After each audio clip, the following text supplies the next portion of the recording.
When people hear that probate can cost 4%, 6%, sometimes even more of an estate, it sounds abstract.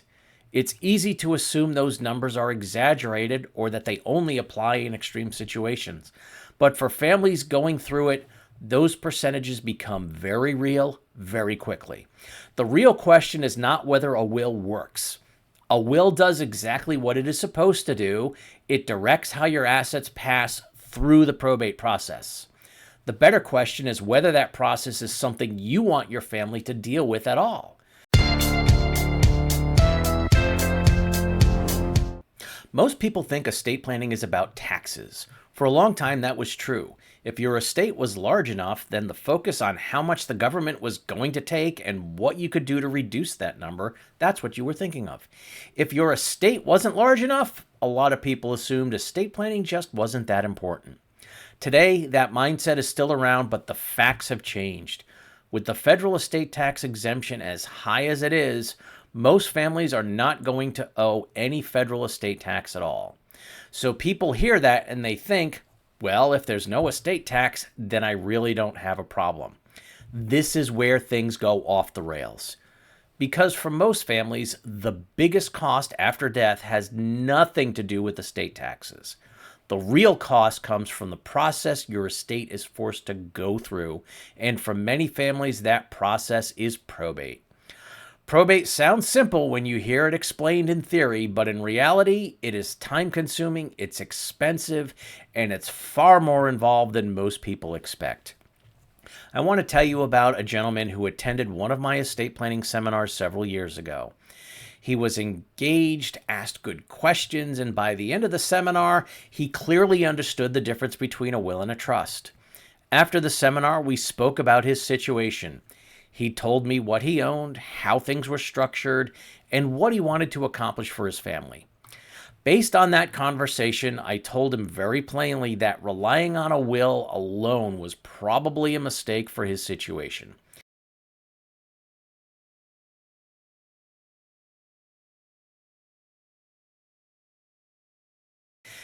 It wasn't illegal and it wasn't uncommon, but his goal was to make things easier and less expensive for his family. It wasn't the direction I would recommend. Don't go with a will. He appreciated the conversation, took the materials, and he said he was going to think about it. At some point after that, he spoke with his real estate attorney. That attorney gave him a very different answer.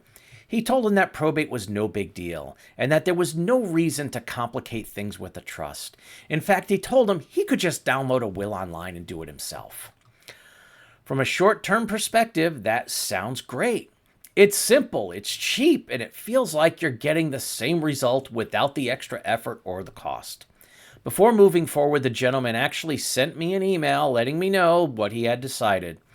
I responded and told him in writing that based on what he had shared with me, relying on a will alone probably was a mistake for that situation.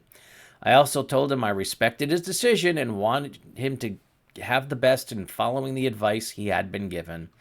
And that was the last I heard from him. A few years later, his children walked into my office. They brought two things with them. They had their father's will and they had the seminar materials I had given him. Based on what they found, they assumed I had prepared the will and that this was the plan I had recommended. They sat down and asked me a very direct question. They wanted to know why I had set things up this way. I explained that I had not prepared the will and that this was not the recommendation I had given their father. Then I printed out and showed them the email that I had sent him at the time where I told him that relying on a will alone was probably a mistake based on his situation. That answered their question about how the decision had been made, but it didn't change what they were dealing with. By the time they came to see me, they were already in the probate process, and what they were experiencing was not unusual, but it was far more involved than they expected. They were dealing with court filings, required notices, and a series of procedural steps that had to be followed in a specific order. There were timelines they couldn't speed up and requirements they couldn't skip. Decisions that seemed like they should be simple required additional documentation or formal approval. And then there were the costs. Attorney's fees, court costs, and administrative expenses started adding up. By the time everything was finished, they had paid tens of thousands of dollars to settle the estate. Nothing had gone wrong. There was no dispute, no litigation, no unusual complications. Everything worked exactly the way probate is designed to work. That's the part most people don't understand. Probate is not expensive because something failed. It's expensive because of what it requires. It requires court involvement, it requires following a formal process, and it requires time.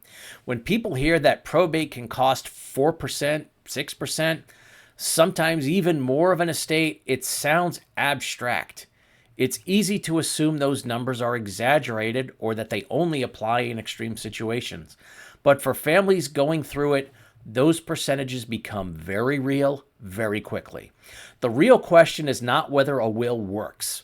A will does exactly what it is supposed to do. It directs how your assets pass through the probate process. The better question is whether that process is something you want your family to deal with at all.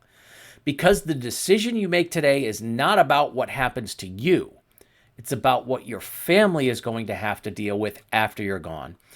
If you want to understand how to structure your estate so your family can avoid probate and the costs that come with it, I've put together a free course that walks you through it step by step and in plain English.